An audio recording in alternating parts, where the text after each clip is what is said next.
প্রিয় দর্শক সবাই কেমন আছেন? চলে আসলাম আজকে আরও একটি গুরুত্বপূর্ণ আবহাওয়ার খবর নিয়ে। আগামীকাল বৃহস্পতিবার 6 জুন উত্তরের বেশ কিছু এলাকায় এছাড়া দেশের মধ্য পশ্চিমবঙ্গের কিছু কিছু এলাকায় বজ্র বিদ্যুৎ সহ ঝড় বৃষ্টিপাতের পূর্বাভাস রয়েছে।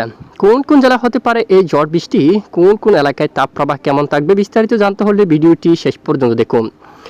ভালো লাগলে একটি লাইক করুন, আর সবার আগে গুরুত্বপূর্ণ আবহাওয়ার খবর পেতে চ্যানেলটি সাবস্ক্রাইব করে পাশের বেল বাটনে ক্লিক করে রাখুন। ভিডিওটি কোন জেলা থেকে লাইভ দেখছেন কমেন্ট করে জানিয়ে দিন। সরাসরি আমরা অলরেডি আপনাদেরকে 6 তারিখের আপডেটে নিয়ে আসলাম। দেখুন, আগামী 6 তারিখ বৃহস্পতিবার নাগাদ মেঘাচ্ছন্ন আকাশ থাকতে পারে উত্তরের বেশ কিছু এলাকা জুড়ে। বজ্র বিদ্যুৎ সহ বিক্ষিপ্ত বৃষ্টিপাত থাকার সম্ভাবনা ওঠা আসছে গাইবান্ধার দিকে, রংপুর, লালমনিরহাট, নীলফামারী এবং এদিকে ধুবড়ি, দাদিমগিরি, কোচবিহার এই এলাকার দিকে মেঘলা আকাশ সাথে বিক্ষিপ্ত বজ্র বিদ্যুৎ সহ বৃষ্টিপাত থাকার সম্ভাবনা রয়েছে। তো বর্তমান আবহাওয়ার পরিবেশ আমরা পরিস্থিতি দেখাবো, স্যাটেলাইট ইমেজে যাব। তার আগে বৃষ্টিপাতের আপডেটটা দিয়ে দিই। তো উত্তরে এখানে বঙ্গাইগাঁও, গোয়ালপাড়া, গুয়াহাটি এখানে বিক্ষিপ্ত বৃষ্টিপাত থাকতে পারে এবং সিলেট বিভাগের দু এক স্থানে বজ্র বিদ্যুৎ সহ বিক্ষিপ্ত বৃষ্টিপাত থাকার সম্ভাবনা। মূলত দেশের উপর তেমন এখানে মধ্যপ্রান্ত অথবা দক্ষিণের উপর তেমন বৃষ্টিপাত দেখা যায়নি 5 তারিখ নাগাদ, তবে আগামীকালও উত্তরে বিক্ষিপ্ত বৃষ্টিপাত থাকতে পারে।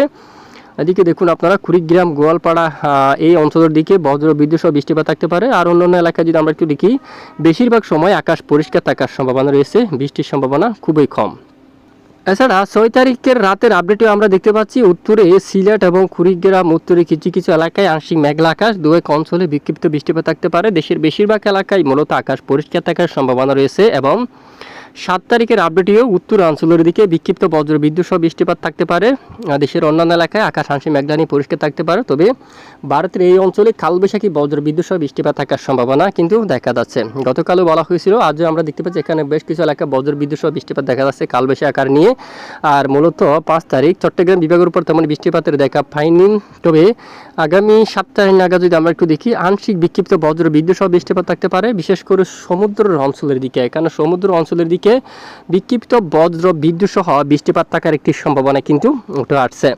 তবে মূলত আপাতত বৃষ্টির সম্ভাবনা খুবই কম, বিক্ষিপ্ত বৃষ্টি। তবে আগামী 7-8 তারিখ নাগাদ আবারও উত্তরের দিকে বজ্র সহ বৃষ্টিপাত থাকার সম্ভাবনা উঠে আসছে।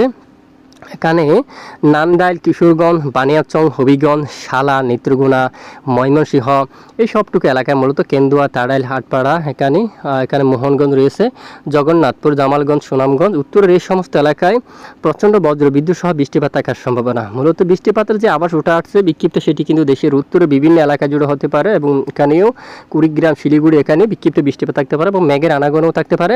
এছাড়া দেশের উপর দু এক এলাকায় বিক্ষিপ্ত বজ্র বিদ্যুৎ সহ বৃষ্টিপাত থাকতে পারে, খুলনা, বরিশাল, এদিকে চট্টগ্রাম বিভাগের উপকূলে কিছু কিছু এলাকায় বিক্ষিপ্ত বৃষ্টিপাত থাকতে পারে। আর পশ্চিমবঙ্গের দিকে এখানে বজ্রগর্ভ মেঘ তৈরি হয়ে কালবৈশাখী নিয়ে কিছুটা বৃষ্টিপাত থাকার সম্ভাবনা।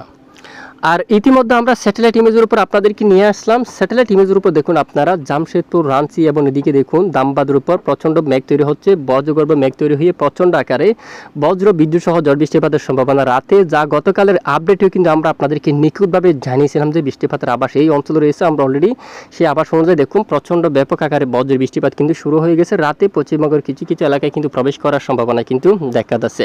দেশের বেশিরভাগ এলাকায় আকাশ পরিষ্কার। আর এদিকে মায়ানমার অঞ্চলে বজ্রসহ বৃষ্টিপাত, যার টেকনাফের দিকে অথবা এখানে কিছু কিছু এলাকায় বজ্রসহ বৃষ্টিপাত ঘটাতে পারে। আর বাংলাদেশের রাজশাহী বিভাগের উত্তর দিকে এখানেও একটু মেঘ তৈরি হচ্ছে, যা গতকালের আপডেটে দেখানো হয়েছিল বৃষ্টিপাতের সম্ভাবনা। আর এদিকে দেখুন উত্তরে ঠিক শিলিগুড়ি, আলিপুরদুয়ার এই অঞ্চলে বিক্ষিপ্ত বজ্রসহ বৃষ্টিপাত কিন্তু দেখা যাচ্ছে। তো এ হচ্ছে আজকের আপডেট। এটুকু সঙ্গে থাকার জন্য ধন্যবাদ।